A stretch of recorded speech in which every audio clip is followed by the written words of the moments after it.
My drill sergeant killed the quarterback. Hit the tight end so hard his girlfriend dies.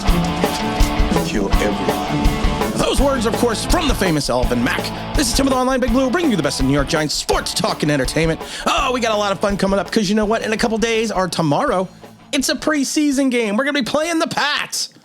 We're going to be laying the wood. We're going to be bringing the heat. We are going to bring the...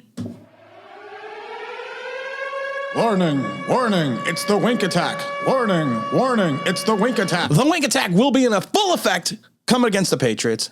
I would say look out Tom Brady, but of course, you know what? He's all the way in Tampa, but they are probably going to hit Mac Jones so hard that Tom Brady's going to feel it. I'm just joking, of course. I want to talk about the defense. I want to talk about Wink Martindale. You know, we have talked about the Giants' offense probably ad nauseum, and it's just one of those things that, you know what? You have two sides of the ball. And I think a lot of times the press has been focusing on, rightly so, because of the struggles of Daniel Jones and all the talent on the offense, alleged talent on the offense, that they're going to focus more on that. But and the defense, if you take a look at it, has been kind of laying wood to the offense. Outside of the Saquon Barkley running over, Darnay Holmes, been doing well, been getting to Daniel Jones, been getting to the quarterback, been raising their stock in the eyes of the New York media. But then I just wonder sometimes, and I spoke about this yesterday. I was watching the movie We Are Marshall, and this scene keeps coming to my mind about not only the Giants' defensive line, but the Giants' offense. A huge problem on the O-line, Coach. I don't think it's because the defensive line is so spectacular. No. Now, I'm not saying the defensive line's not going to be spectacular. I'm not saying that whatsoever. I'm not going to say we're not going to have this attacking, aggressive style defense, but I am saying we need to have a better litmus test than going up against the same guys that they've been going up against since minicamp. You need to get some live contact. You need to get some reps against some other players besides those that you already know the tendencies of.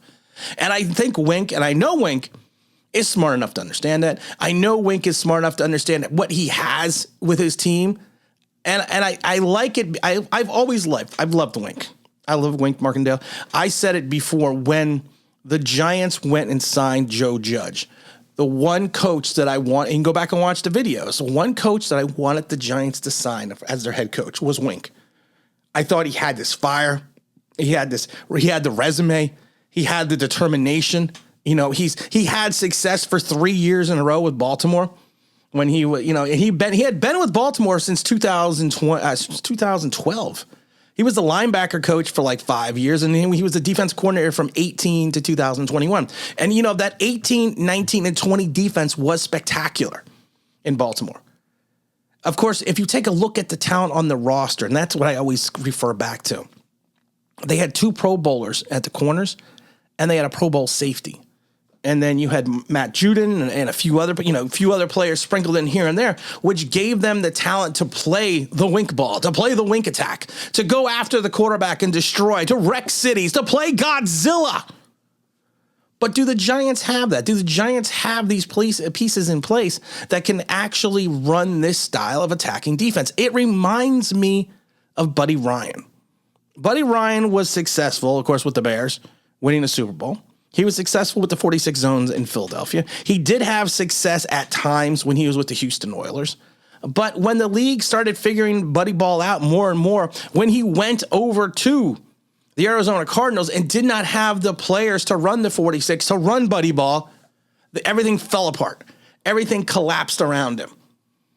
Now, I am excited to see a more of an aggressive style defense. I've already said this before. I was never a big fan of Patrick Graham. I've said that a million times. He had a good first season, and I loved it because, like I said, I said his first season it was going to be a season of substitution, that he was going to have to move in guys in and out. But I said in season 2 it was going to have to be a season of versatility, where he had the same 11 guys on the field, but positionally played them in different areas at different times to confuse the defense. But he stuck to his guns and ran, to his own detriment, the same defense that the league figured out that they couldn't figure out the year before. Because once you get film, and I've said this a million times, once you get film on something, and you repeatedly get film on something, you sit there, you dissect it. You sit there and figure out every nuance, every play. If someone's in certain areas, what they're going to do and where they're going to go. And that's kind of what happened. And I think that's when the wheels kind of fell off the bus. Now, the Giants don't have that big run stuffer in the middle. They don't have that Calais Campbell. You hope that DJ Davidson's going to fall into that area. You hope that Dexter Lawrence could fall into that type of position, but he's not a run. To me, Dexter Lawrence is not a plugger. And what I mean he's a plugger, he's a guy that you put in the middle, he takes on the double team, and he plugs that line and allows space to be freed up for either his outside linebackers or his other defensive ends to come in and make the plays. He has to me, he's always been a quasi-defensive end / defensive tackle. And that concerns me right off the bat that you don't have that presence in the middle. Now, you're probably going to move Leonard Williams. We already know that. King of the almost sack. You're probably going to move King to the almost sack more into a defensive end positions, which is probably why he has lost a lot of weight. Leonard looks good. And listen, I make fun of Leonard all the time because I call him the king of the almost sack because that's what he is. But you know what? He has to be king of the sack this year. He's got to revert back to 2020. He can't have a 2021 season where he almost gets to the quarterback. He needs to have a 2020 season where he got to the quarterback, where he created the pressures, where he moved forward. And that's kind of what we need to look at. I love it because everyone talks about pressures. Everyone talks about, the stats always the pressure. And I've said this a million times before as someone who's worked in the league and sat in NFL defensive meeting rooms. NFL coaches don't look at pressures. They don't say, well, this guy had 68 pressures. They don't look at that. What they look at is quarterback hits and sacks. Because quarterback hits take a totality of something out of the quarterback every time they're hit. Just ask Tom Brady. And sacks is the end result of a pressure. And if you want to use the pressure stat, last year the Giants ended only with 134 pressures, which was 6th worst in the league.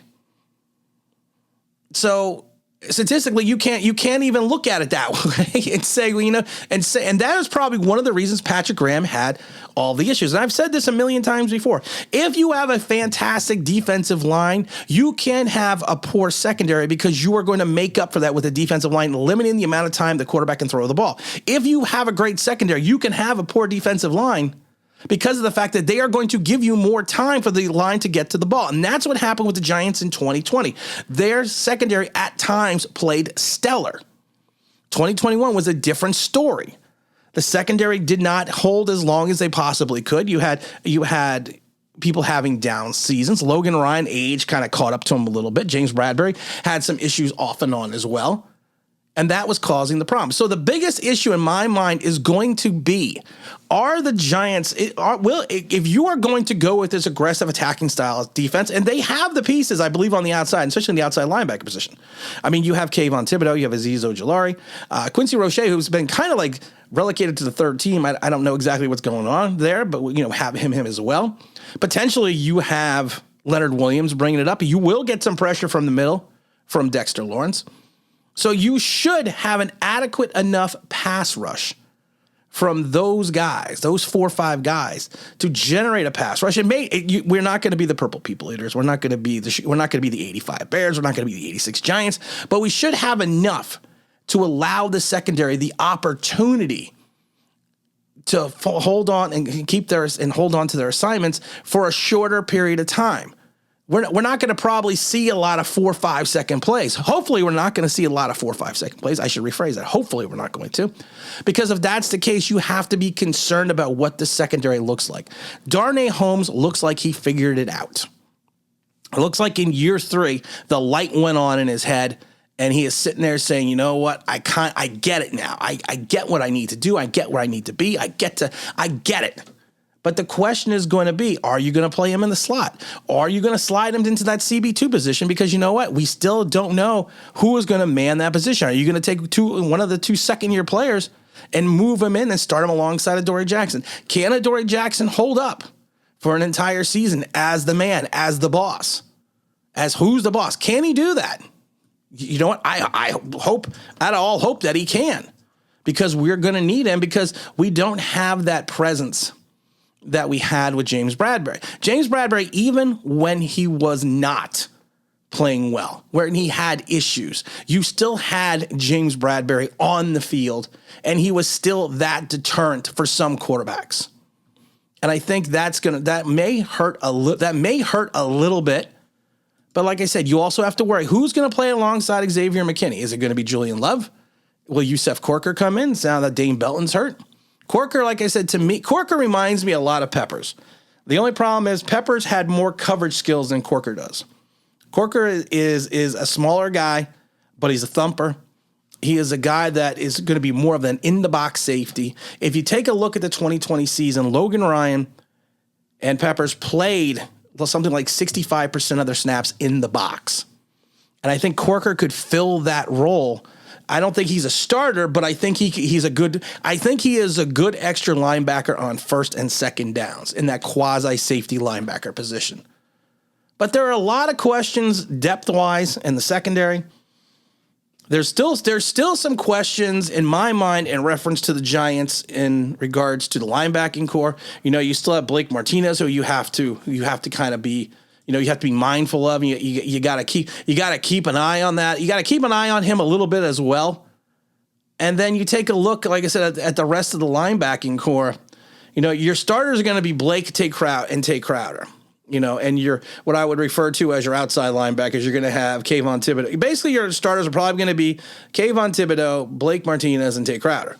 And they're going to be backed up by O'Shane Zimenez, Carter Coughlin, Darren Beavers, Cam Brown, McFadden, Quincy. Quincy has dropped all the way down to third team. I don't understand that. But you know what? It is what it is. It's still early in camp to trying to figure that out. But I'm just curious to see, because right now you got Darnay starting in the nickel. You got Aaron Robinson, looks like he is listed as going to be as the CB2 with Rodarius Williams backing him up. And then there's only rookie depth behind those guys. You got Cordell Flott is going to be backing up Holmes with Dorsey. Yeah, I mean, I don't know, man. If you look at the unofficial depth chart, it's, Julian Love is backed up by Dane Belton, who's hurt, and Yusef Corker and Andrew Adams. I love Andrew Adams, but I think Andrew Adams is more of a free safety than he is as a strong safety. I said it before, when they let him go after the 19th season, Andrew Adams, that is, I was a little upset because I thought he was a player that could fill a need for this team. He went on, bounced around to Tampa a couple times, won a Super Bowl ring, and has now come back to the Giants. So we have to wait and see you there. I mean, but like I said, you still have the stalwart in Xavier McKinney. So you know what? I think early on, the Giants' defense and pass rush is going to take the league by surprise a little bit. But I think by week 3, they are probably going to start to adjust a little bit, and that's when I hope the secondary adjusts as well. I'm a huge fan of the wink attack. I think he is going to do phenomenal in New York. I'm excited for the aggressiveness, that style that we haven't seen since the 86-90 teams. 86 defense, I think in the annals of NFL history, is ranked second or third as one of the best defenses in the entire history of the league. I think people forget how good that 86 defense was. And I'm not saying they're going to approach that, but I do think it's going to be a better year. I think it's going to be a fun year. And I think it's finally going to be an aggressive. I would rather be beat being aggressive than playing bend, not break. We're going to have a stream on Thursday doing the Giants pregame. And I'm probably going to stream the Giant game as well. The preseason game, that would be at 7 o'clock. We're probably going to do at 4 o'clock. I think we're going to do from 4 o'clock. We'll do a little pregame. I haven't decided yet, but we'll figure that out. Also, a big shout out to the Bad Dog for having me on last night. It's always enjoyable. It's always fun. If you haven't seen it, go take a look at it. Go take a look at the rebroadcast. The last hour, that's the best part. I'm not gonna spoil it for anyone. And again, this is Tim with Online Big Blue, bringing you the best in New York Giants sports talk and entertainment. And as always, if you can like and subscribe, if you're ringing that bell, it means that'd be awesome.